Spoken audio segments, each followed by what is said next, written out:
कहानी पसंद आए तो सब्सक्राइब जरूर करे, कहानी अंत तक देखे तभी कहानी समझ आएगी। प्राचीन काल में एक सेठ जी के 7 पुत्र थे।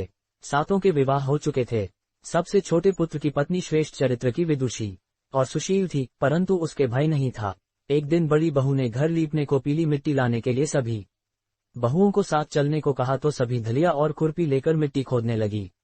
तभी वहां एक सर्प निकला, जिसे बड़ी बहू खुरपी से मारने लगी।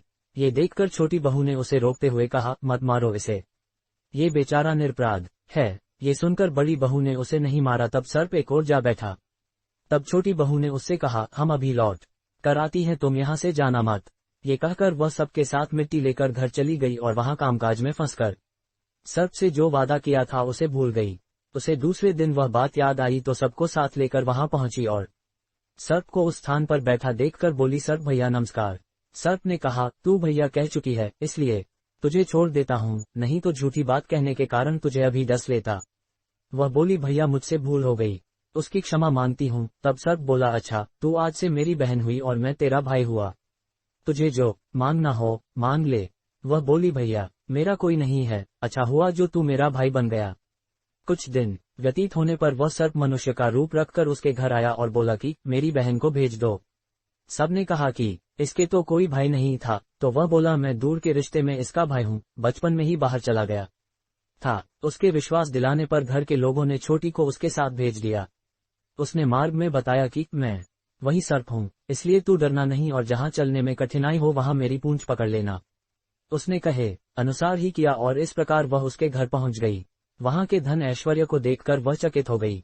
एक दिन सर्प की माता ने उससे कहा, मैं एक काम से बाहर जा रही हूँ, तू अपने भाई को ठंडा दूध पिला देना।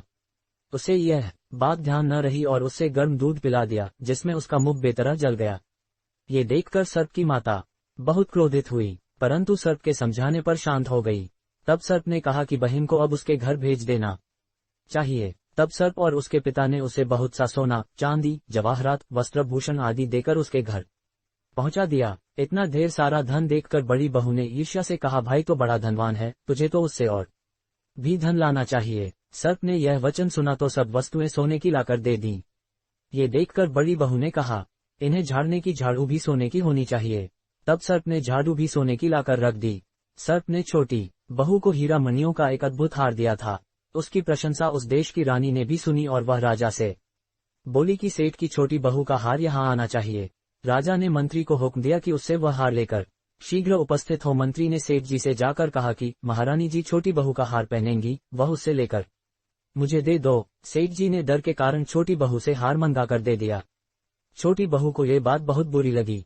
उसने अपने सर्प भाई को याद किया और आने पर प्रार्थना की, भैया रानी ने हार छीन लिया है, तुम कुछ ऐसा करो कि जब वह हार उसके गले में रहे तब तक के लिए सर्प बन जाए और जब वह मुझे लौटा दे तब हीरो और मणियों का हो जाए। सर्प ने ठीक वैसा ही किया।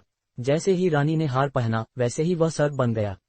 यह देखकर रानी चीख पड़ी और रोने लगी। ये देखकर राजा ने सेठ के पास खबर भेजी कि छोटी बहू को तुरंत भेजो। सेठ जी डर गए कि राजा न जाने क्या करेगा। वे स्वयं छोटी बहू को साथ लेकर उपस्थित हुए। राजा ने छोटी बहू से पूछा, तूने क्या जादू किया है, मैं तुझे दंड दूंगा। छोटी बहू बोली, राजन धृष्टता क्षमा कीजिए, ये हार ही ऐसा है कि मेरे गले में हीरों और मणियों का रहता है और दूसरे के गले में सर्प बन जाता है। यह सुनकर राजा ने वह सर्प बना हार उसे देकर कहा, अभी पहनकर दिखाओ। छोटी बहू ने जैसे ही उसे पहना वैसे ही हीरो मणियों का हो गया। ये देखकर राजा को उसकी बात का विश्वास हो गया और उसने प्रसन्न होकर उसे बहुत सी मुद्राएं भी पुरस्कार में दी। छोटी वह अपने हार और इन सहित घर लौट आई। उसके धन को देखकर बड़ी बहू ने ईर्ष्या के कारण उसके पति को सिखाया कि छोटी बहू के पास कहीं से धन आया है। ये सुनकर उसके पति ने अपनी पत्नी को बुलाकर कहा, ठीक ठीक बता कि यह धन तुझे कौन देता है। तब वह सर्प को याद करने लगी। तब उसी समय सर्प ने प्रकट होकर कहा, यदि मेरी धर्म बहन के आचरण पर संदेह प्रकट करेगा तो मैं उसे खा लूंगा। यह सुनकर छोटी बहू का पति बहुत प्रसन्न हुआ और उसने सर्प देवता का बड़ा सत्कार किया। उसी दिन से नागपंचमी का त्योहार मनाया जाता है और स्त्रियां सर्प को भाई मानकर उसकी पूजा करती हैं।